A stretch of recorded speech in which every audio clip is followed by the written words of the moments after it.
सांगणार आहे. माझ्या शाळेचे नाव सौतुल्य कोळवे प्राथमिक विद्या मंदिर आहे. शाळेची इमारत मोठी, सुंदर, स्वच्छ आहे. शाळेभोवती हिरवीगार झाडे आहे, त्यामुळे वातावरण आनंदी वाटते. माझ्या शाळेमध्ये KG1 ते 4थी पर्यंत वर्ग आहे. सगळे शिक्षक प्रेमळ, अनुभवी आणि विद्यार्थ्यांना चांगले मार्गदर्शन करणार आहे.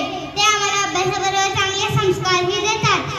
माझ्या शाळेमध्ये वर्गखोल्या, डिजिटल क्लासरूम आणि खेळाचे मोठे मैदान आहे.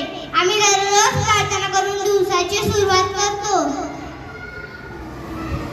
माझ्या शाळेमध्ये विविध सांस्कृतिक